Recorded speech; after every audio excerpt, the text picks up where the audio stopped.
Good morning, and welcome to Redeemer Lutheran Church. I'm Pastor Gary Lodholt. An old mountaineer was on his deathbed when he called to his wife. "Ellie," he said, "go to the fireplace and take out that loose stone under the mantel."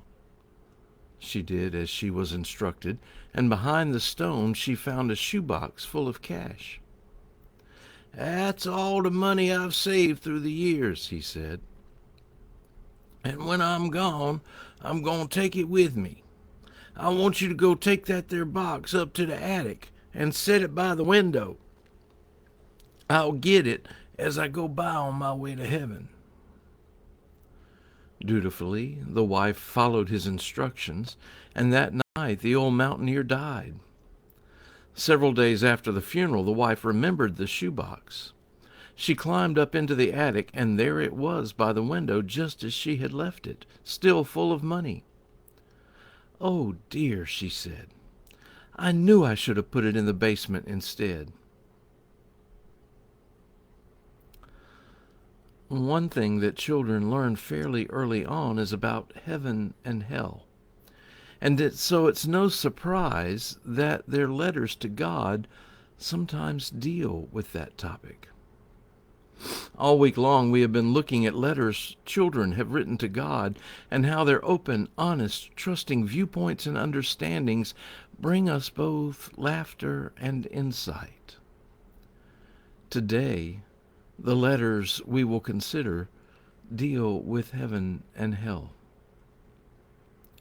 These letters were written by children, and so sometimes their spelling leaves a little bit to be desired.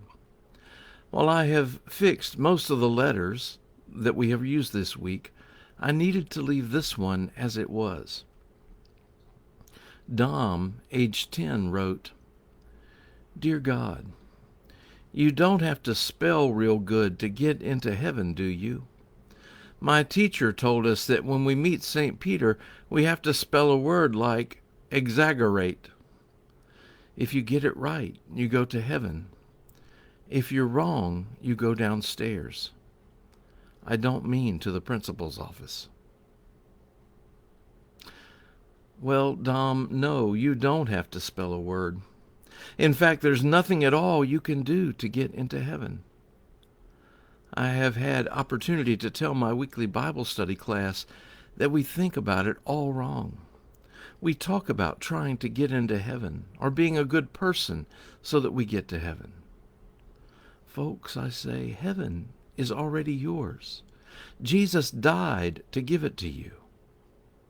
Now, how are you going to live in response to that? Let me put it the way Philip Yancey puts it. There's nothing you can do to make God love you more. There's nothing you can do to make God love you less. Heaven is a gift, ours by grace. George, age 8, wrote a humorous letter that we might have wanted to write ourselves from time to time. "Dear God, I am doing police for you. My English teacher, Mrs. Claiborne, has pointed ears. I think she is Satan. Keep me covered." Well, I don't think Mrs. Claiborne was Satan, but sometimes that's how we feel when things are hard or seem against us. We should remember that God is always with us and always has us covered. Another letter was written from a little girl's heart who loved her doll. "Dear God, do you have a special place for Cabbage Patch Kids in heaven? Are they closer to you because they come from nature? Love, Angela, age 8." Well, Angela, there's a special place for all of us, and we are all special to God.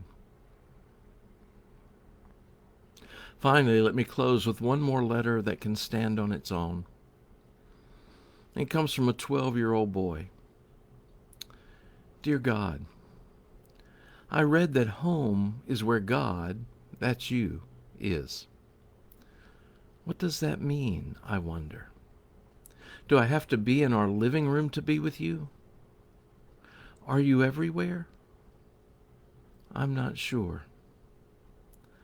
I just know that you are in my heart. From home, David.